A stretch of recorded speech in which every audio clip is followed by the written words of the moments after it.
with us, co-hosting. I sounded good the last time, but great. This is Brian Adam and the Awesome Sauce Comics podcast. Once again, we have the Catness with us, co-hosting. Hey, what's going on? Not much.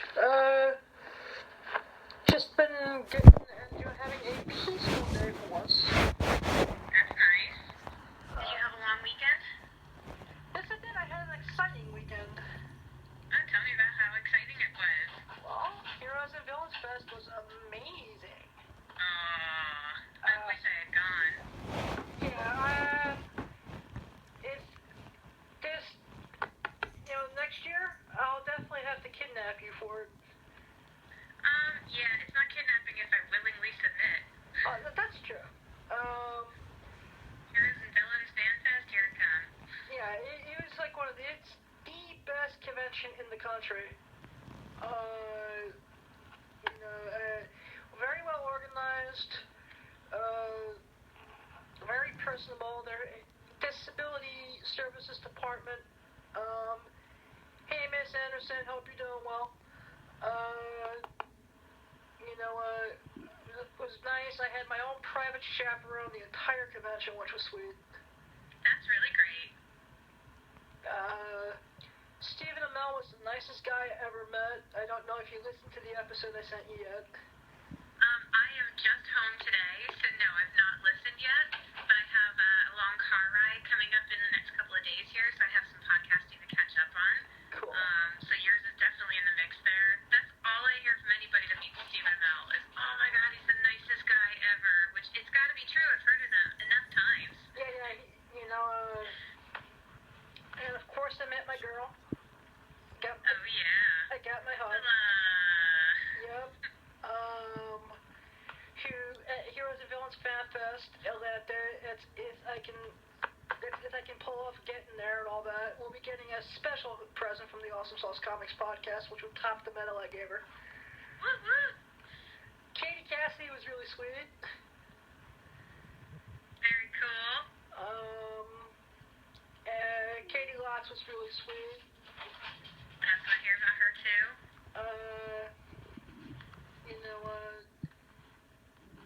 And then the rest, all the other celebrity guests were great. You mean Katrina Law? Was she at this one? She was there. She was only there Sunday, so I didn't get to meet her because I didn't go back on Sunday. She's all of a sudden in a lot of cons, which is awesome. This is one of my favorite characters, so I very much look forward to meeting her. And I missed my opportunity to go to Harrisburg several weeks back, but she was there for that one. I heard she had a great old time. She seems like she's a hoot. I guess my favorite fan interaction was with John Van Roman. Yeah? Yeah, who gave me fatherly advice. He's just like, he saw the sunburn on my arm, and then, it's at the end part where it's peeling. He's like, you should put something on that. And I was like, yeah, that's my punishment for not using sunscreen. And he's like, It's Love Your Skin Day. You should wear sunscreen every day. yeah, I know. It was like one of those days when I was just having way too much fun, and I was like, I'll do it in a few minutes. And a few minutes never happened. And I suffered for it. Tisk. Well, I take full responsibility for it. It'll never happen again. And he's just like, if you want to be in the League of Assassins, you always use sunscreen. Exactly.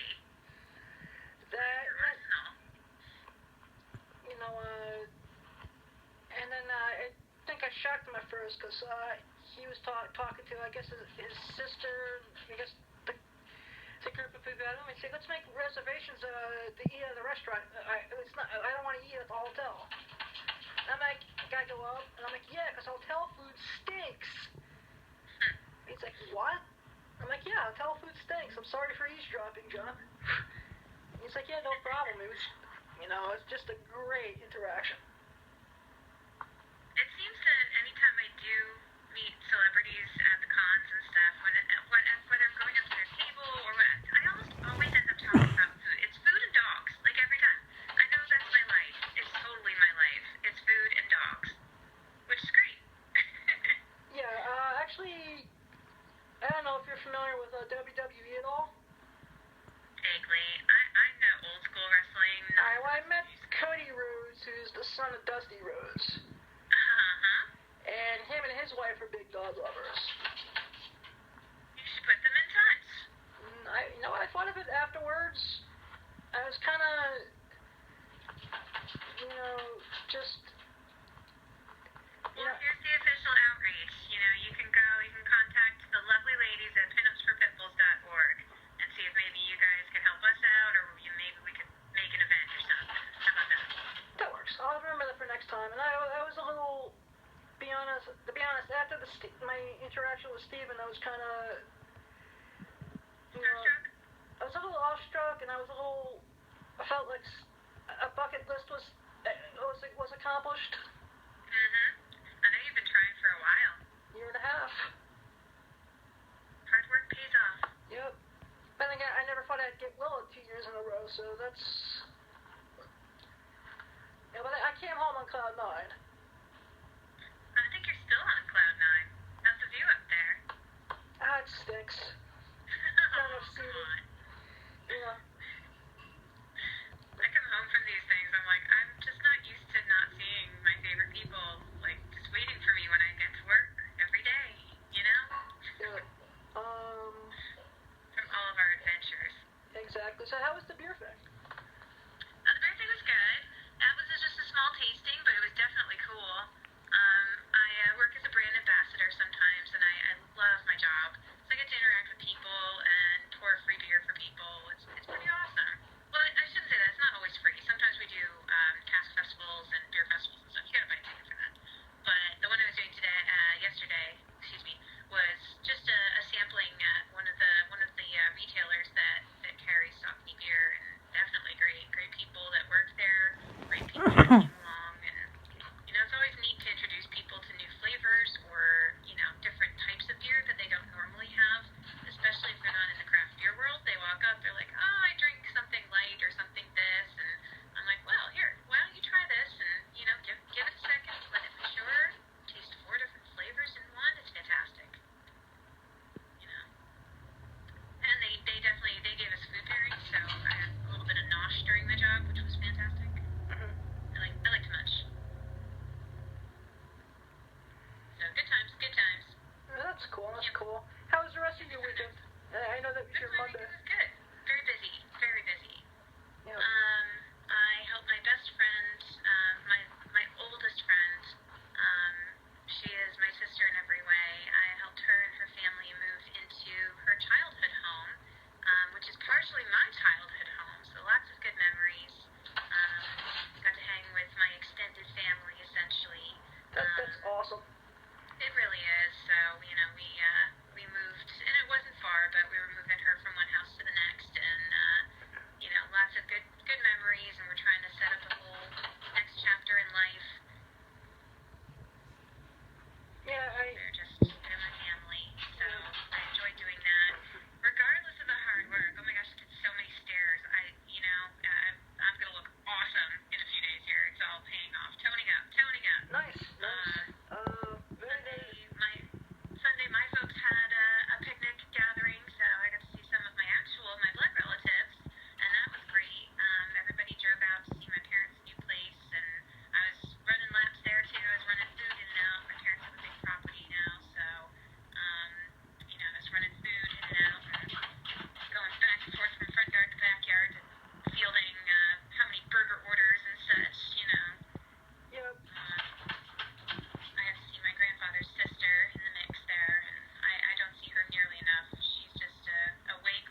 common as possible, but, you know, it's just not the same.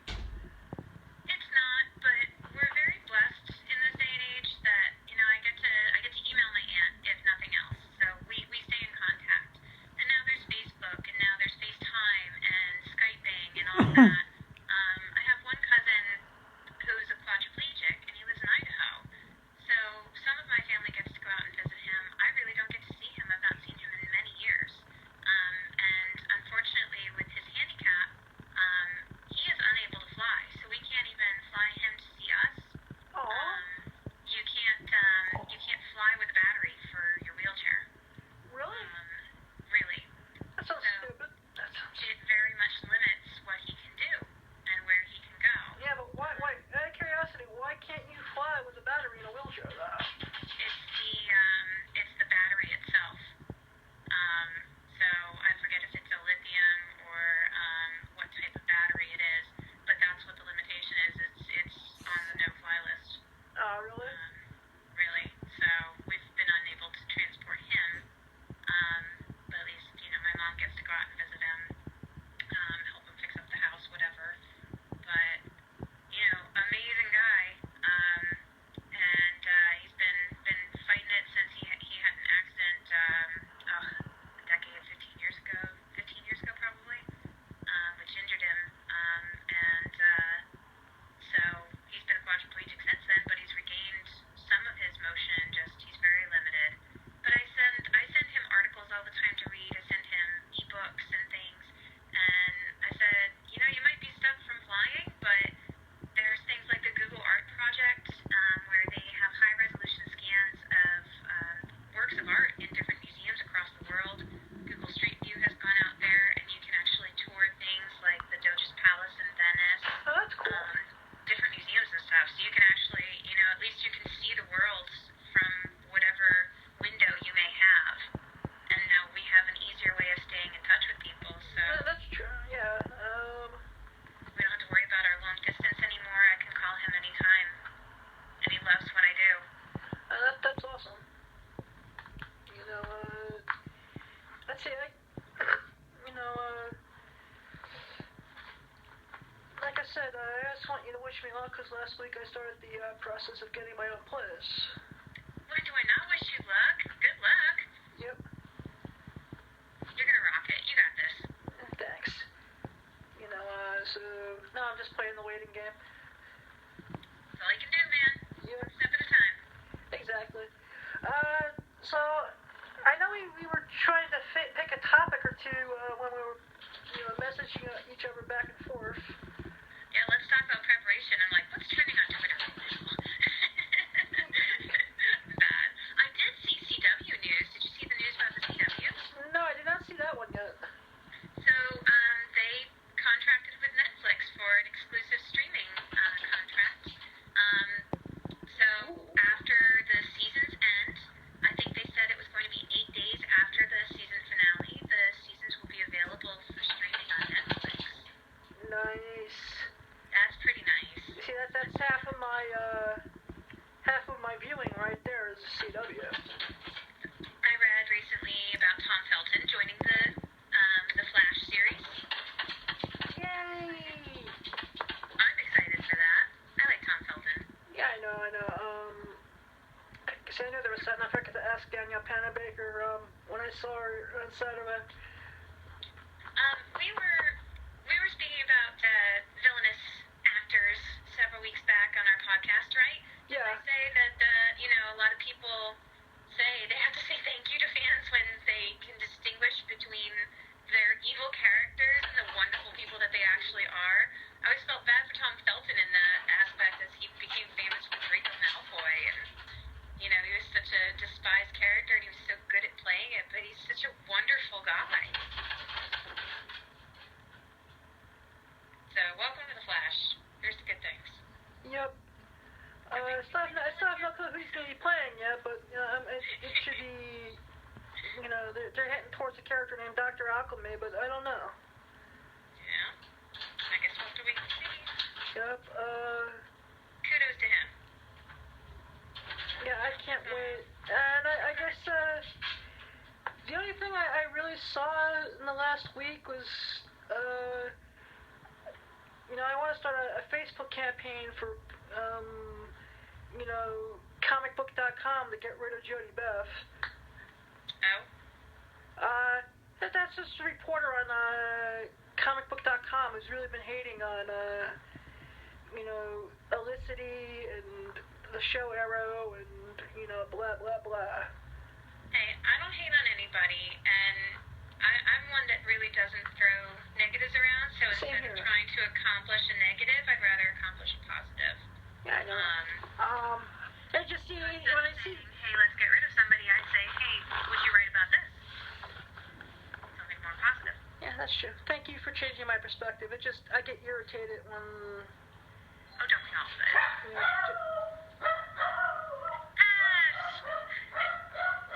Someone just rang my doorbell. That's interesting. Are you going to answer it? So I think someone else in the house just got it. So let's see. Other casting news. I just read Colin Farrell and Justice League. Really? That one I did not see yet. I don't know who he's playing yet, but that's the rumor. So some mystery character. Who can he play in the Justice League that would make sense? Who can he play? I loved him on True Detective. I've mentioned before, I think True Detective is one of my recent favorites. Both seasons. They were both really great. I believe one of the writers' names is Nick Picciolato. I found the scripts to be quite engaging. Not everything was thrown right in your face, regardless of if there were hints and, whether you knew where the series was going to go or not, there were still lots of surprises, and I just find it a very smart show. And then the cast that they've picked for both, it's just been very real and gritty, and for as wild as the plot lines are, I still find them, I mean, not wild, but you know what I mean, like as extreme as the plot line is, the characters are still extremely believable. I've loved every minute of both seasons of that show, and Colin Farrell did an awesome job in the last season. They all did, but he was great. Colin Farrell's been amazing in almost everything he's ever done. Did you ever see In Bruges? I haven't seen it in a while. I loved that movie. Sorry, I'm thinking about him running around the tower scene. I'm laughing. But that was a good movie. Yeah, there's another movie he's in that. Unfortunately, I can't remember the name of it. I thought that was pretty good. I think the first thing I remember him from is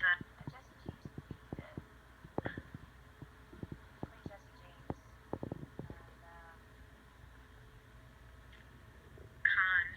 Is it Scott Khan? Excuse me, I'm bad at. Maybe. I don't feel bad. I'm that way through at times. Yeah. Yep. I know you're a huge X-Men fan. I just picked up the X-Men animated series on DVD. So talk about it. They had 4 volumes. It produces the entire the Fox animated series. And this is the one from the 90s? Yeah. Okay. I've seen a lot of that. Yep. Unfortunately, there was no extra features on the DVDs. I'm kind of disappointed. Well, sometimes with the older shows, I mean, there's not really a lot of extras to go with them. They either got tossed or they really, it wasn't a thing then. I was more hoping not so much for like extras, but I was hoping for at least a couple commentary tracks in some of my favorite episodes. Yeah.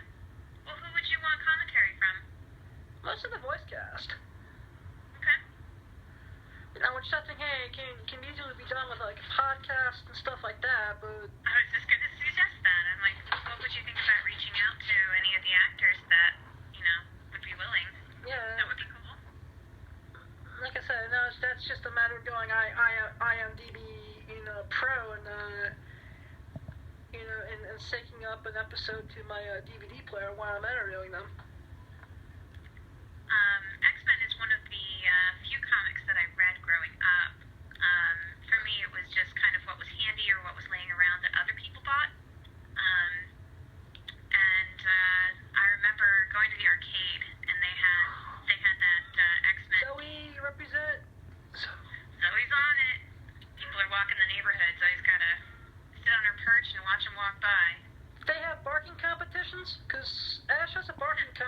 like every night with the one dog in the neighborhood? Nah, I don't usually let her carry on. I'm particular about that. I try to redirect her, give her something else to do. Yeah, I try as hard as I can, but, She's got a lovely boyfriend next door, though. She sings to him, so all you have to do is say, boyfriend, and she starts singing and carrying on. It's very cute. But, I try to think of it from a neighborly perspective that I don't always care for, lots of noise coming from the neighbor, so...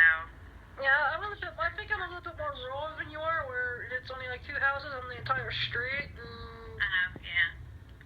No, we got plenty around here, and I just try to calm her down and have her redirect to something else.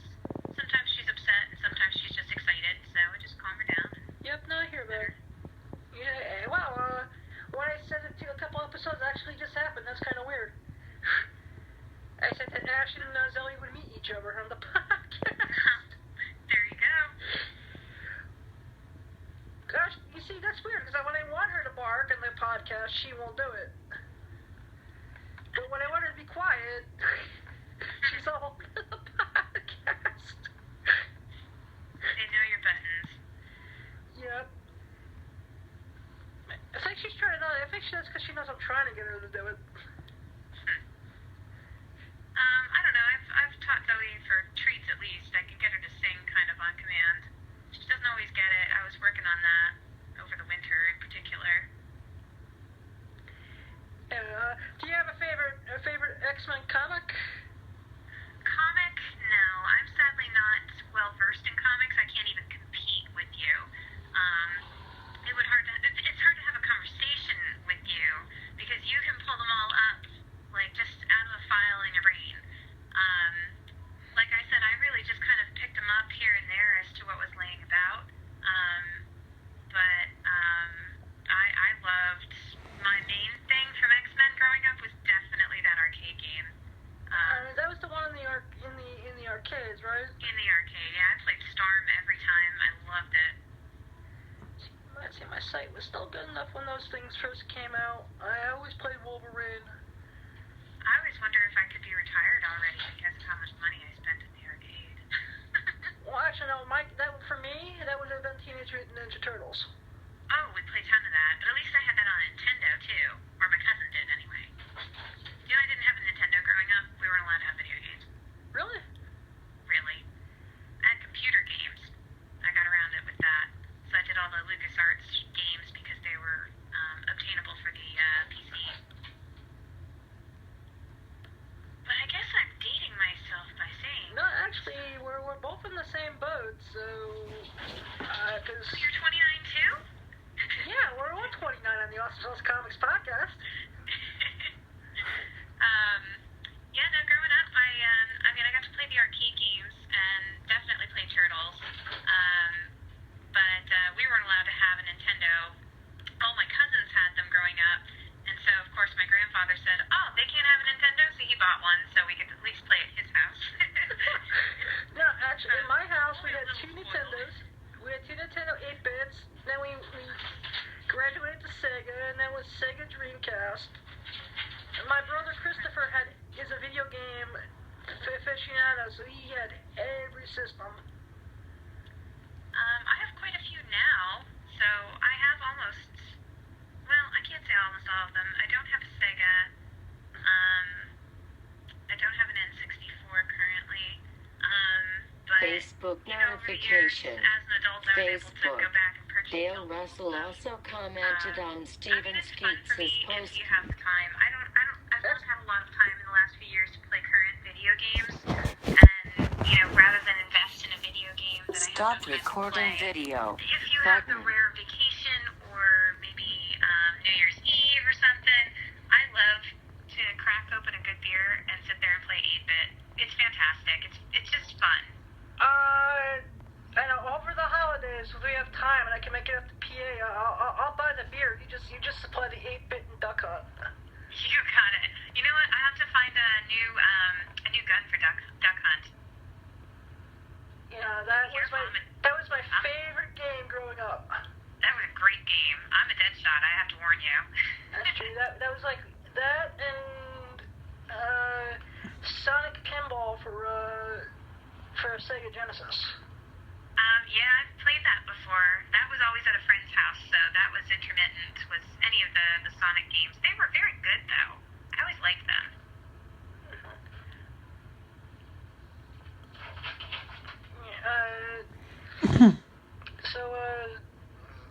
I may be hitting Walker Stalker this weekend, actually.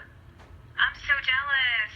I don't know, because the one guest I really wanted there is actually canceled, so I'm not sure. Just the one. There's still tons of amazing people there. Yeah. Oh, and a plug for my friends at Metal Dogs. What's Metal Dogs? Metal Dogs, they have t-shirts and accessories for dogs. They do a lot of like hard rock and metal stuff. It's great. You'd be amazed at some of the people that have their stuff, but they have Boondock Saints stuff for your dog.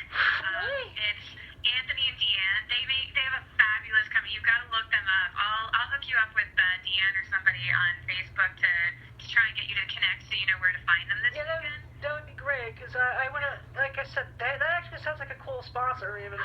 It's great. They do, they have it slated for October. I'll get you the details so we can promote, but, sorry, Zoe's going again. That's fine. They do an event every year for dog charities.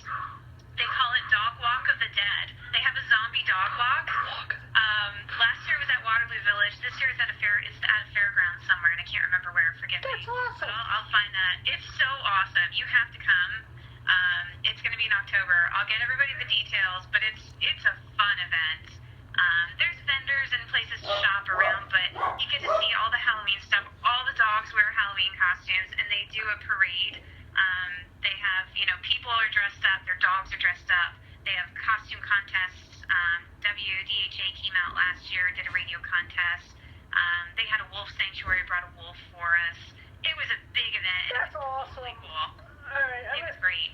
I'll have to put that on my calendar. I'll find out. I think Deanne might be volunteering for the con for Walker Stalker, and Anthony is running Metal Dog's vending table. But you can buy t-shirts, bandanas, things like that for your dog, and they're awesome. Their thing this year, they made these stickers, these bumper stickers, and it says "My dog belongs to Negan." They're awesome. Your dog belongs to Megan? Negan from Walking Dead. Yeah. That's cool. Yeah. So I can't wait to see what they're putting on this year, and I said Zoe's lined up for some Boondock Saints swag for Christmas this year. Nice. I may have to get Ash a bat then, Kate. Oh yeah, we'll see what they have. They really go more for the music scene and Or a Metallica t-shirt if they have that. It's like metal and horror stuff, but it's great. I guess if they have a Metallica t-shirt for Ash, I'll get her that. I'm pretty sure they do. Yeah, but there's also Garden State Comic-Con this weekend too, and they got Jason David Frank there. Oh, did they? Yeah, and that's the other reason why I may not be going to Walker Stalker, because it's the same weekend. Hey, why not both? I could try. Not that far away. Yeah, I saw, being friends with the same circles, a bunch of our buddies that do the cons that are talent that are booked for these things, they're split between the two, Yeah. I don't even know who's where this weekend, but Garden State looks like a great lineup. If you like comics and artists, that is the place to go. Oh, definitely. Yeah, they have such a huge lineup of artists. It's impressive. Yeah, it's extremely impressive. I haven't really looked at it, just because I was so focused on Heroes and Villains Fan Fest, I didn't look past it. Well, you've got a few days to plan. Yeah, and,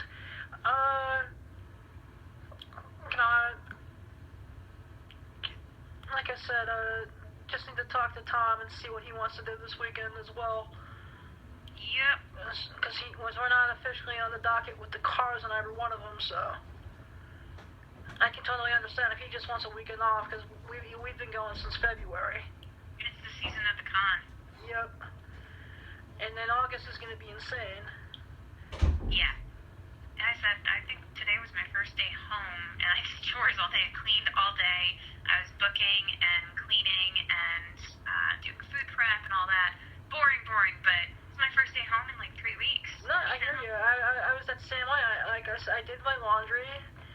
And I because I didn't want to let it do what I normally do, is where the basket just overflows, and then it's like, it's either you do laundry or you're not going to have a clean clothes situation. It's my least favorite chore. That's why it's the one I always procrastinate on. Laundry I don't mind so much. It's the cleaning I don't like. And then I was just emailing people back and forth, and trying to finally get back and forth with a couple people who I'm looking to sponsor the podcast. So. Yay. Oh, definitely. And then I'm trying to think of who I want to do longer phone interviews with. Yeah, it's a tactical approach, to try and line that all up, book it. Yeah, that's a lot of people. It's tough to book things and all that. I have to just book myself, but then there's traveling back and forth because I'm not central to New York City. So it's whether or not I need lodging, or whether or not I'm doing self-report, whether or not I'm using transportation. So yeah, no, I hear that. That's the other reason why I don't even mind if I had to take a weekend off this weekend, because transportation, when you're not close to like public transportation and you don't have like someone who can drive you, or it won't cost you anything, can be costly at times. Yeah. So it's just like, I was like, people think I'm nuts for driving myself to different parts of New York for filming, but honestly, by the time I get to a train, I can ride a train somewhere, but the closest train is an hour from me, and it's still going to take more than 4 hours to get where I'm going, when I can drive there in 2. Yeah. And it's cheaper. It's just hard on your car. But I'm very lucky. There's a bus system that does run regularly to New York, and they offer commuter packages. It just depends on where my location is. So I can get to the city very easily, and I don't have to worry about driving so much, and that gives me maybe 2 hours to catch a little cat nap for transportation to and from. But again, it comes down to cost and where you're actually filming, and getting across the city once you're there. Can be a hassle. Oh, definitely. I bumped into a mutual friend of ours on Saturday, and he says hello. Which one? Ming Chen. Oh, Ming. I love Ming. Because it's real funny. I was in the hotel lobby walking to the restaurant, and all of a sudden this short Asian person taps me on the shoulder. It must have been like a scene from The Flash, because he's everywhere. No, he was more like a scene from Ninja Warrior, because he was like right behind me, so I get this tap on my shoulder. I'm like, what the heck? And he's like, hey, Ace, it's Ming, what's up? We talked for a good 15 minutes. Did you guys eat anything while you were talking? No, I was still walking to the restaurant. He was just getting there from the convention to go to his room. He must have stopped to eat already. No, I wouldn't doubt it. I tease. I love you, Ming. I love you. I love you too. I'll probably be seeing him later in the week. Oh, give him a hug for me this time. Yeah, well. If you're comfortable with that. Yeah. I don't mean like a bro hug, no sidearm thing. You gotta hug the dude. Yeah, exactly. Like I said, I have love for everyone in that place. So. I saw him post that he's doing an event on Friday, right? Is he not? I believe he's hosting, moderating something, right? I believe so. I was going to say I would try to stop by on my way home, but I won't be coming home Friday. I'll be coming home Saturday morning, so I'll miss it. It's a bummer. Yep, and like I said, I'll just have to keep my eyes on Twitter and Facebook and all that. It's a lot to handle. There's so much. Yep.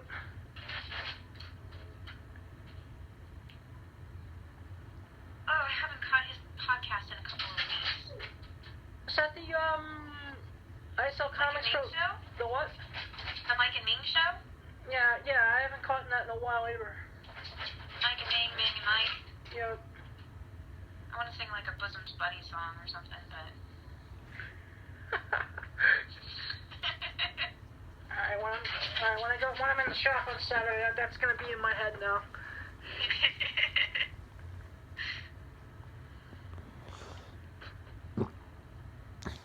I keep hoping for some northern New Jersey shoots so that I can crash in on Red Bank. Like, hey, the cateness is here. What's up? Hey man, they're filming comic book men. You probably just walk in. Whoops, are you filming today? Oh, I didn't know. No, I think the way they do it is, I think during the season they keep the cameras running in the shop, even if they're not filming official. Honestly, that's the way to do it, because you never know what's going to walk into those doors. Yeah, exactly. That's the way I think they're doing. The way they do it. That's the capitalizing on it. Yeah. That's cool. Mike Zapsik was talking one of their podcasts about one of their neighbor businesses, which is an arcade, and they have essentially a debit system that, you kind of pay a flat rate. You can either pay by the hour or pay by the day, something like that, but it sounded cool. And then I was looking up the shop and looking to see what arcade games they have, pinball, all the bells and whistles, and definitely want to make a stop there. Let's see, that sounds like a place that may actually have my favorite thing in the whole wide world. Which is? Skee-ball. Oh, yeah. My mom is a skee-ball champ.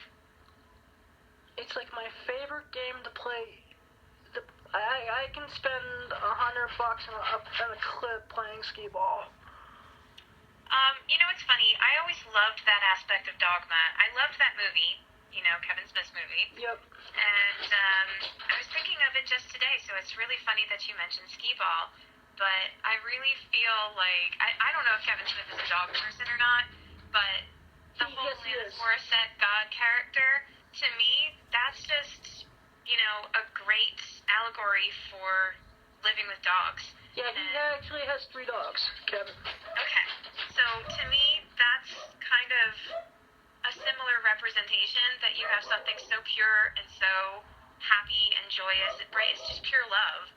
And they can't talk. You can't communicate fully with them. Well, I communicate non-verbally quite well. I mean, my dog has a good vocabulary for English, for listening, but, so many people want to hear back from their dogs, and they don't always get to read visually what their dog is telling them. And that, to me, it really relates, and I just kind of had this epiphany that I'm like, being trapped in the, and not being able to speak, it's like a dog. She was just like a dog in that movie. She was great, Yeah. Yeah, I really hope that came out right. I really hope that didn't come out. It did, actually. Oh, by the way, she's a dog. She's not. Do you know what I mean? As far as... No, I know where you're going with it. Just times I wish, you have a dog. You and I both have dogs. I love my dog. Anyone who's watched any episode of this podcast has seen me from time to time play with Ash in the beginning. There's times like when I'm the only one left in the house with Ash, she'll start like crying for no reason. Aww. And it's just like, I wish I could understand why you're crying so I can fix your problem. There's certain non-verbal things, like if I see her run towards the spot where her food and water dish is, at least that I know. Or if I hear the car pull up and she gets really excited because mommy and daddy are home, that I know. But everything else is just like, what is wrong? I don't know. I seem to understand, like, everything that my dog tries to tell me. Maybe I spend too much time with my dog. Maybe I'm a little too obsessed with my dog. But there's really no such thing to me. I seem to know what she's thinking before she thinks it. There's different communications, Definitely. I think it's also, if you're the primary owner of your dog, or I'm just I'm her nurturer, so. Yeah, I'm the secondary. My mom and dad are like the main nurturers, so that can be a little bit of the difference too. I'm kind of like when no one else is home. I'm kind of like the I've never seen a dog jump off a bed faster than when my mother gets home. It's like the Flash of dogs. And I always get nervous for her because I'm always afraid she's going to hurt herself jumping off my bed. They super dog it too. They just fly. Yeah. Does your pinups and pittbulls have anything coming up in the area? They do. Well, in our area, in your area, there's plenty coming up in New Jersey. There's a tattoo expo. There's some stuff in Asbury. If you go to pinupsforpitbulls.org, and the events page will have all types of things listed. Little Darling was tweeting this morning that they have events. She has her new book coming out. She's doing signings in Tennessee. There's events in Texas.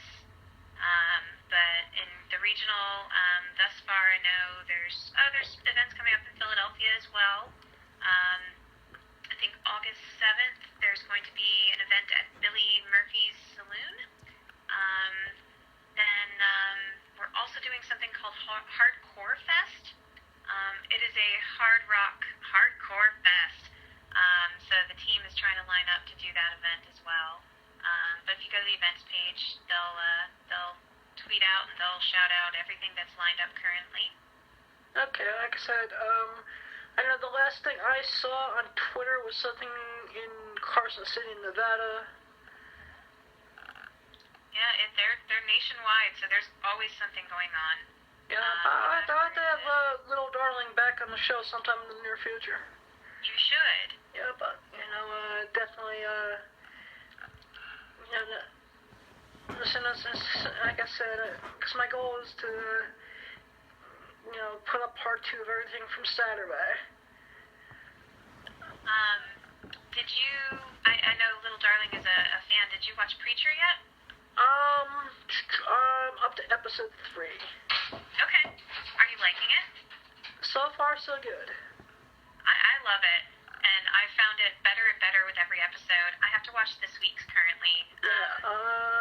But this week's is the only one They deviated from the comic a little bit, and I'm sure. I'm trying to just figure out exactly where. But I really enjoyed what I've seen so far. I tweeted to Ian Coletti this morning. He plays the character called Arseface. Nice. I found a strawberry that really resembled Arseface, and I'm like, oh, it's Ian Coletti. They build you up with that character. I know they're leading up to him having done something really terrible in the past. I know it, but I don't know what. I kind of know what, but I have such sympathy for that sweet character. He does such a brilliant job. Yeah. I mean, the first episode, I wanted to cry for that kid. It just rips my heart. So I know that they're reeling you in to feel so sorry for this character, to see how abhorringly people treat this poor boy, and they're really withholding as to why they treat him that way. And I just feel for this character, and I know they're just going to slap me in the face with something that's completely unforgivable, and yet I already love this kid, Yeah. So I'm interested to see where this week's episode goes. Like I said, I had to catch up, and unfortunately, the way the AMC's mobile app for full episodes is a little to be desired, so I can't. I've not had to use that for some time. Most of them I'm able to catch up with just via my cable box on the DVR, but excuse me, I'm a huge fan for Cassidy as well. I love that character. It's great. You should read the trade paperbacks if you can get them on Comixology. I do have the Comixology app, so I'm definitely going to invest in that because I really didn't know much about. I'm just Facebook notification. stuff, so. Facebook. I would highly, Catness if you're liking tagged the you in a show, I post. definitely recommend at least getting trying the first graphic novel, which I think is Welcome to Texas. And that was my thing before I mentioned, to be upfront and honest, I really never read a ton of comics growing up. It just wasn't my medium for reading.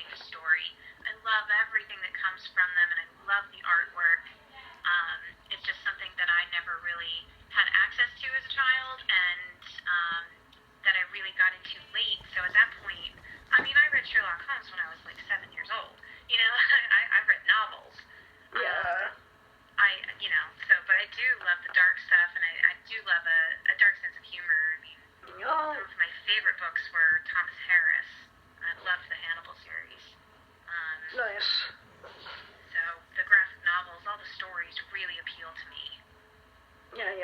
Well, comic books, I feel, have like two trains of thought. It's either something you get into when you're really, really little and you stick with it, or you get into it when you're a little bit older, and well, I haven't reached that yet, so. or you get into it, or you get into it like through a movie or a TV of a character, and you stick with it because you find it's really, really cool. I always joke about lying about my age because I lie about my age. I don't worry Everyone about knows that, it. right? You're 29. Everyone knows that, right? Yeah. Lying about my age? Yeah. Okay. No, you didn't have to reveal that, but, you're 29, I'm 32. Well, I try to keep it ambiguous. Yeah. That whole mystery of being a woman thing, I don't know. I try to just... Oh, I thought that was part of being a woman, actually, but, no. There's two things I was told that you never asked a woman. One was their age, and the other, was their weight. Yeah, see, I don't ask anybody either of those questions. Yeah. It just needs the trouble. I was told that it's kind of like you don't talk about religion, you don't talk about top politics, you don't ask people their age or their weight. Nope. And if you follow those two rules, you're usually pretty good. It's just general tact. Yeah. People have such a comfort about, I don't know, labeling or statistics anymore that it's like, what's your claim to fame or whatever, and it just ends up being like, what's this label, what's that label, or what do you, it just doesn't matter. It's a lack of tact. Yeah.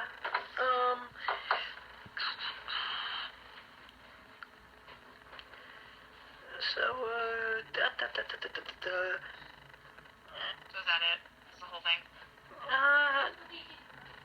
That's right. Actually, no, I had one more thing now that I'm thinking about it. What you got? Did you have a favorite cartoon growing up? Just one? Oh my gosh, I was all about cartoons. But I watched a lot of old cartoons, too. We talked last time about a lot of Hanna-Barbera stuff. After we got off, and after I had the episode up, I actually watched Space Ghost, Herculoids, and, Just had a craving for it, right? and unfortunately, I was trying to find a documentary on Hanna-Barbera on YouTube, and it just, everything but came up. Bummer. I don't know what my favorite would have been. I mean, I definitely loved Looney Tunes. When I was older, they came out with Animaniacs, and that was just fun. I love Animaniacs. I still do. The next time, if you ever see Rob Paulson at a convention, he was at ACBC last year, but I was stuck at my table, and they had him on the PA system, and I'm like wigging out. if you go back and listen to episode 17 of this, and he did an interview with me, and the first 2 minutes of the interview was him just talking to me in every cartoon voice he ever did. That's so cool. Yeah, no, I was so excited. He was going to be there, and Maurice LaMarche. He was cool. He actually, he did half of the interview he did with me in the Pink in the Brain voice. Oh, God. And all of a sudden, it was like, tears coming down my face. And of course, unfortunately, the actress that played... Been in so much stuff that I've watched, and sometimes people don't even realize just how much comedy he's done. But, even just branching from kid to adult, it was Animaniacs and Futurama, Just those two alone covers a lot of time. Definitely. And then, because I know last year's, and Jesse Arnett was there too, and he starts, I'm a huge Seth MacFarlane mark. And he did, the bear character from the Cleveland show. And then he did Yakko from Animaniacs. Right. was not. He was the. It wasn't. I get them confused. Wacko was the littler guy. No, he was the bigger one. Okay. He was more Bugs Bunny-like. Yeah. Wacko sounded like Ringo Starr. Yep.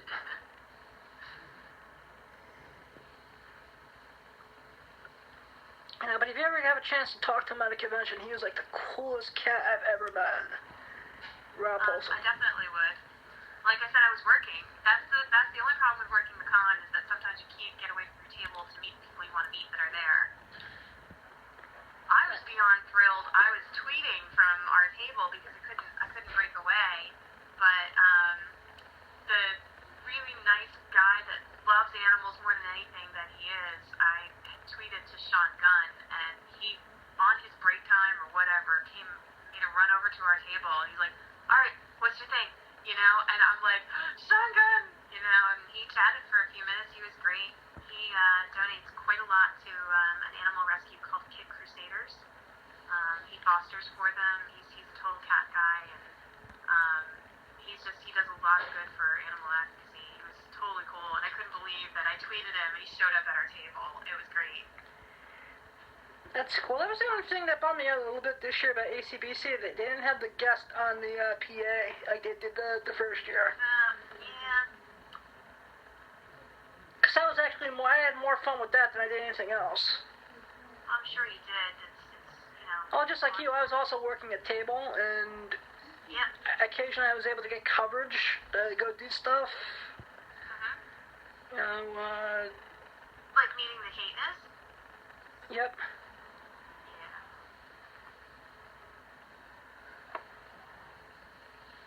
Yeah. Yeah, definitely by meeting the kid. That was one of the highlights of this year, to be honest. Woohoo! Yep. No, likewise. I said I was just very lucky to meet you. I was actually talking about you at a party yesterday. I met one of the owners of The Portal, which is a comic book store in Bethlehem, Pennsylvania. So Jared and I were talking, and my friend Todd, who was hosting, he's just omniscient about all things geek, nerd, movies, film, cinematography, comic books, graphic novels, video games. He's an aficionado. He's fantastic. And I said, honestly, I should hook the two of you guys up to talk. And I was speaking, and I found out that Jared was the co-owner of The Portal. I was like, I might have to set you guys up. And so I finally found where they were in Bethlehem, because it was part of town I don't normally frequent. They have all kinds of board games, all kinds of stuff that I'm into as well. Cool. So I'm Facebook notification.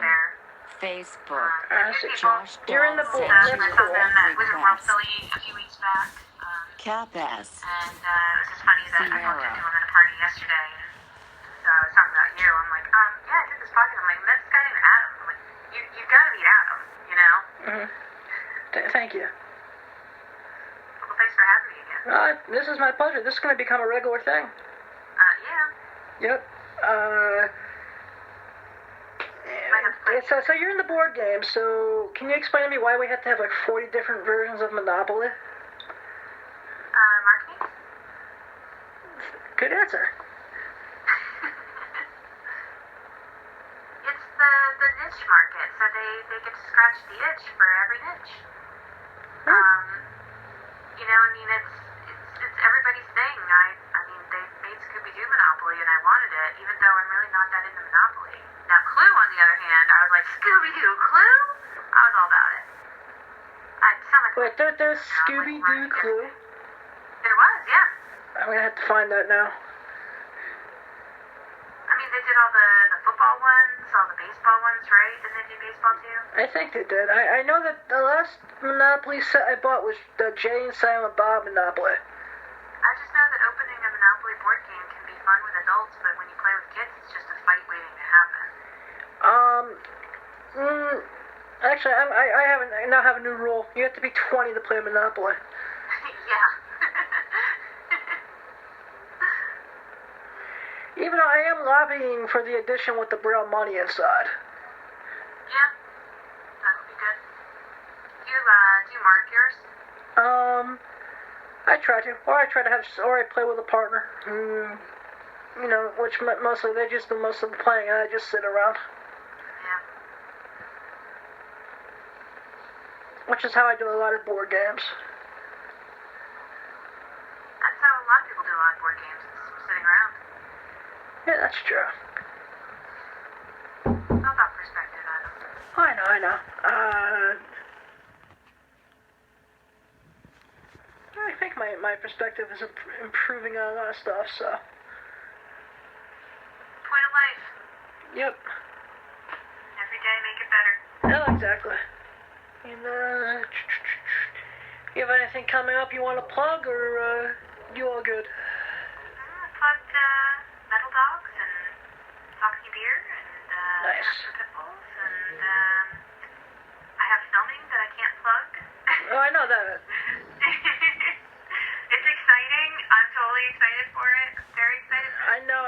I was thinking of So in the you. fall, I can finally explode to everybody, tell you what I've been doing. Yep, no. I know what that is, and I was thinking of you this weekend as I was talking to someone, so. Mm-hmm. I hear some noise, I'm gonna come back here and we'll beat your ass. I might have to ask you questions on that because I don't know a lot of what's going to happen or what's going on. Yeah, and if I mention who I talk to, the people, my audience is smart enough to figure. Yeah, no, it's not you. I don't want to get this other person who's a prominent to this particular thing, and to get them in trouble either. Yeah. No, they're very strict about a lot of those things, like social media ban and such, and I do see people post ambiguous photos that, unless you're there, you really don't know what it is. I've just refrained from it all. I just don't want any question whatsoever, so I'd like to be there. No, on this, and with this particular. Well, I was gonna say, like, as far as the permanent stuff, but, like, for me, like, I don't know anything. I really can't spill anything. I don't know anything. It's very limited as to what I see and what I get to do. But, as far as principles go, it's, I want them to be there for everything. Yeah, don't get them in trouble. Exactly, and, I'm actually, with this particular thing, it films so close to home that I would like to try to arrange a set visit. Cool. I'll see if I can check your name. Yeah, like I said, that's something that, would give me a leg up on some of the other peeps. And with that, as always, thank you very much for coming on. Thank you for having me. Always fun, always pleasurable. Yep. I very much look forward to our next one. Yeah, We'll chat about dates and stuff. Yeah, we'll definitely plan that out. This is the Cateness and Blind Adam out. Out. See you soon. Yep. Toot-toot.